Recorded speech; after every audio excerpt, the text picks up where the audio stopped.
Let's now get you details on the big announcement that had come in from the government yesterday in announcing NEP 2020. This is the National Education Policy, reforms that have come in at least after 3 decades in the education, the school and higher education system here. Big takeaways, of course, in one of the main reforms is in promoting regional languages, in promoting mother tongue, and to make it as a medium of instruction up to the primary level, which is up to class 5. The new policy that has been touted as a milestone by the government in several of the big key takeaways that were announced, but this is of course now further being scrutinized on how this is going to be implemented in each respective states.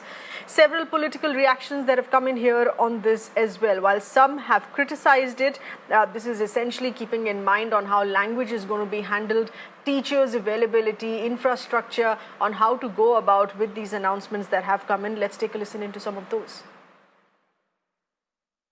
केवल नाम बदलने से नहीं, एक वास्तव में एक मौलिक सुधार होना चाहिए।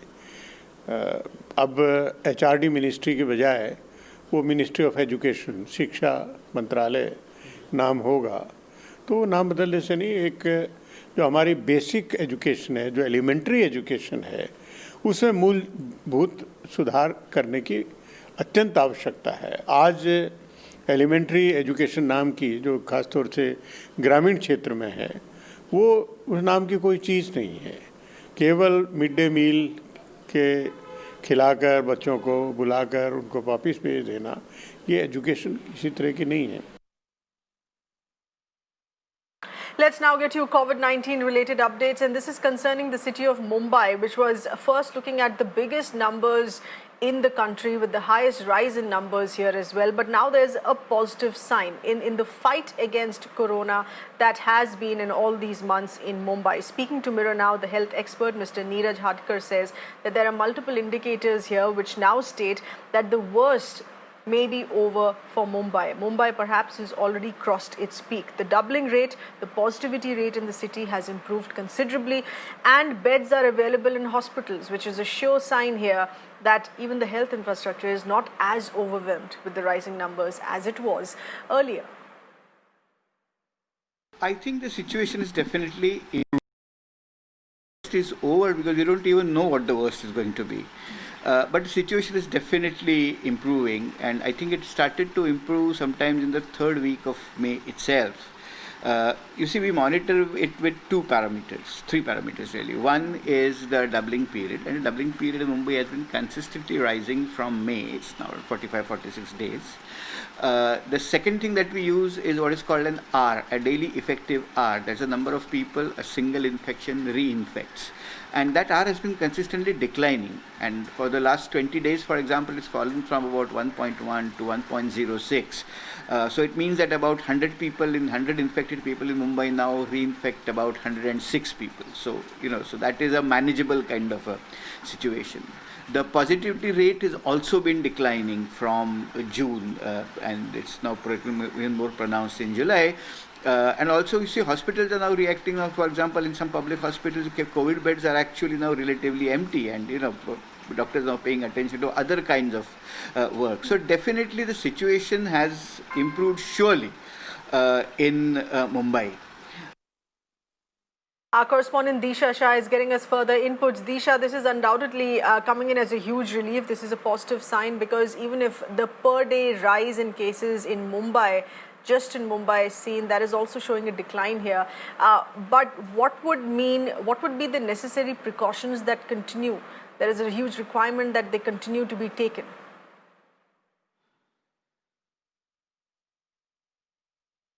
Well, that's right. Of course, if you talk about the city here of Mumbai, it has definitely seen an improvement. All of the parameters that the health expert was talking about, be it the doubling rate, that has increased from 45 days to 72 days now. The infection growth rate is less than 1% now. Earlier, it used to be, more or so 2%. And right now, as we speak, of course, if we talk about more and more positivity rate also,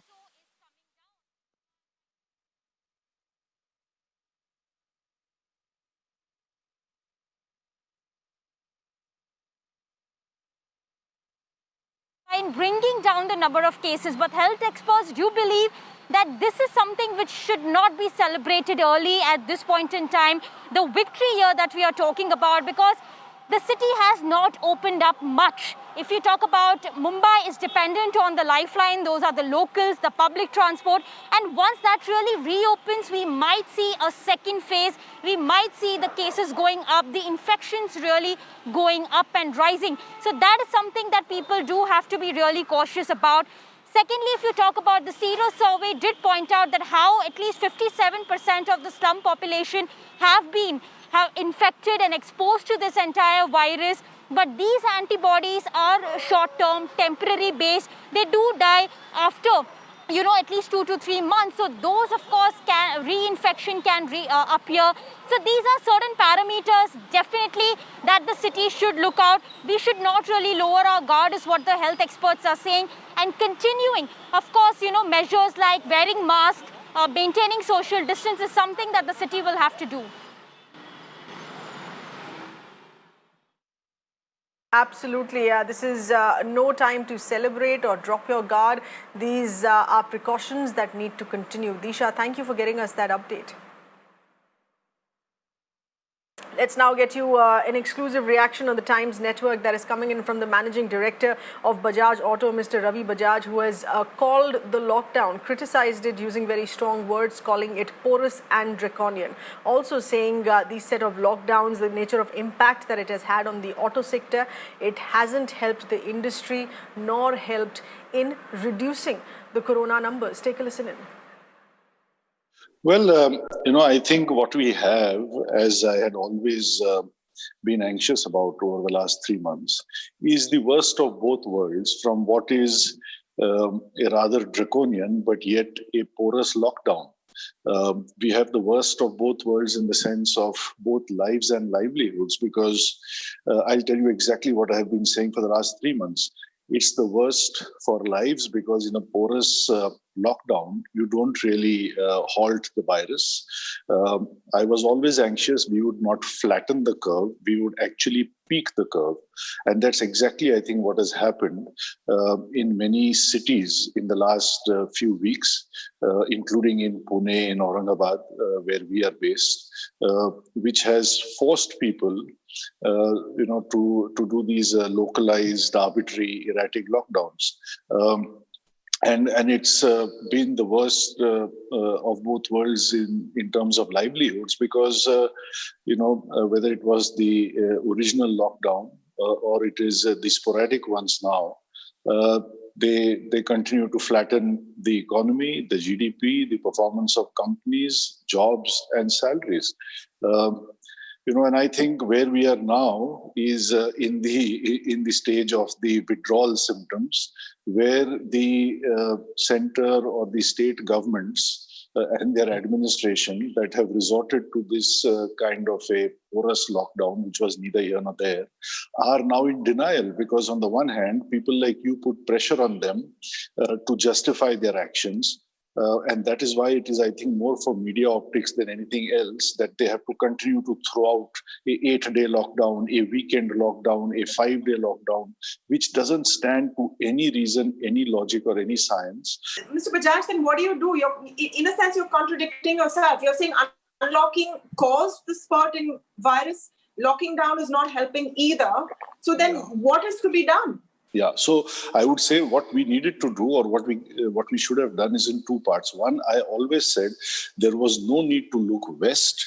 Given our immunity, demography, temperature, etc., we should have looked east. India is not the only country which has had relatively lower impact of the virus than the West has. Look at the data that you have coming every day on COVID Visualizer or on the Worldometer for Vietnam, Indonesia, Thailand, Cambodia, Singapore, Japan. They are doing not only as well, but in fact, many of them are doing much better than India did. So, let us not justify this porous lockdown, saying that if it had not been for that, it would have been worse. Frankly, pardon my language, that's bullshit. What we needed to do from the beginning was to only take care of the old and the vulnerable and let the young, healthy people in the age of 20 to 60 carry on with their work, perhaps get infected. Most would be asymptomatic, and I will give you a statistic on that. And we would, in that way, actually have smoothened, if not flattened, the curve. More recently, I read that at Dharavi, 30% people have tested positive. And the practical example I would, with folded hands, want every chief minister to follow is that of Arvind Kejriwal in Delhi. There is no contradiction in what I am saying. Arvind unlocked Delhi early in May. He faced some flack initially, including from the Supreme Court, for the rise in cases, for the apparent shortage in beds. I say apparent because I don't know whether there was a shortage or not, but they held firm. I was in touch with him. I was in touch with some of his senior colleagues, and they were very clear. Whenever we unlock from this kind of a draconian lockdown, we will have cases, but we are prepared and we have to ride this out. And look at where Delhi is today.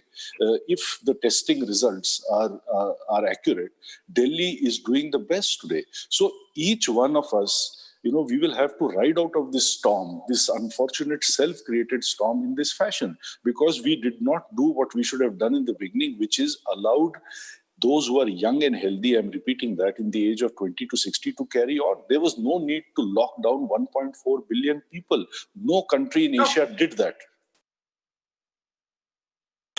Some interesting observations there being made, but stay on with us. We're quickly slipping into a very tiny breather here on the big story. Back in just a bit here.